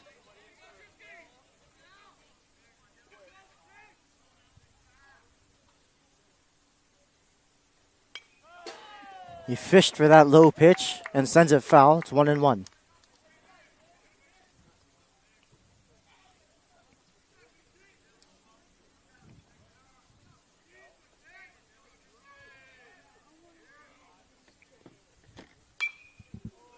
Fouled and out of play. It's 1-2.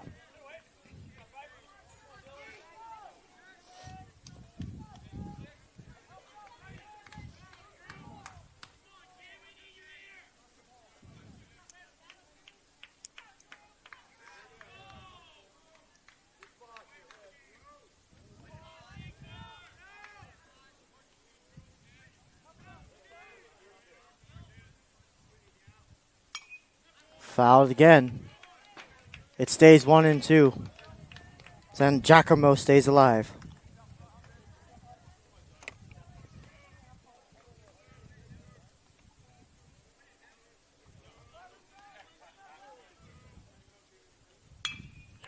Line drive. That is going to drop for a base hit. It's off of the glove of Garcia. It trickles to the wall. Malloy rounds third. And on to second is Drew Sangiacomo. A first run allowed in 6 frames for Dylan Brown. It's now 7-2. Now batting for Justin-Siena, number 27, Jake Fletcher.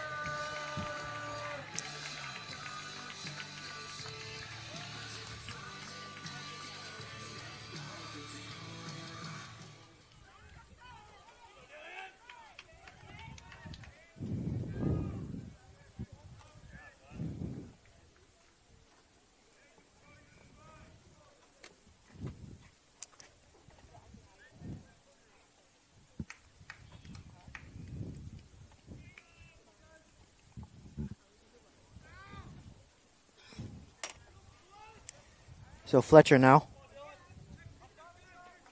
1 for 2 with the sacrifice in the first. He had the single in the 6th off of Brown. First pitch is skied. It looks like it's going to be Som. who comes in last minute. That ball was just hit so high that both the outfielders, both Garcia in left and Salmon center, were trailing towards it. Noah Giovanelli. But now the Wolves are 1 out away from keeping their season alive. And boy, are they scratching and clawing here. Strike 1. They do not go down easy.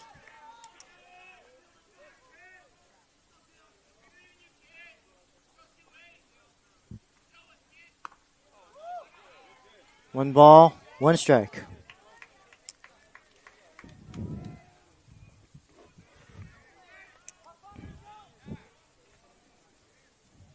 Outside, 2-1.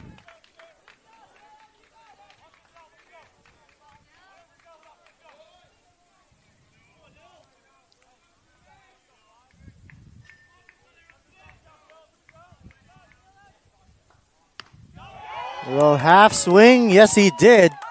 It's 2-2. One strike away.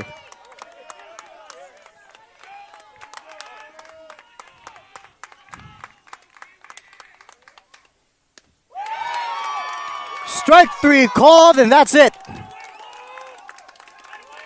The 5th place Wolves have just beat the 1st place Justin-Siena Braves on their own territory to keep their season alive. What a win from the Wolves. This is exactly what they needed. The offense just demonstrating everything that they've got, sending 7 runners across the board, and Dylan Brown stifles this powerful, potent offense to just 2 runs across 7 complete innings. And just what a performance from Dylan Brown. He's really been the player of the game. I mean, despite the offensive onslaught these Wolves were able to give, it was Dylan Brown who comes through and limits the damage. Twice the bases were loaded, and twice he was able to get out of it. And the Wolves' defense deserves their flowers as well. They kept everything close despite Justin-Siena sending up multiple threats across this game. The Wolves keep their season alive. The rest of the matchups are still to be determined. We have to see what happens with the Casa Grande and Vintage Crushers game and that outcome.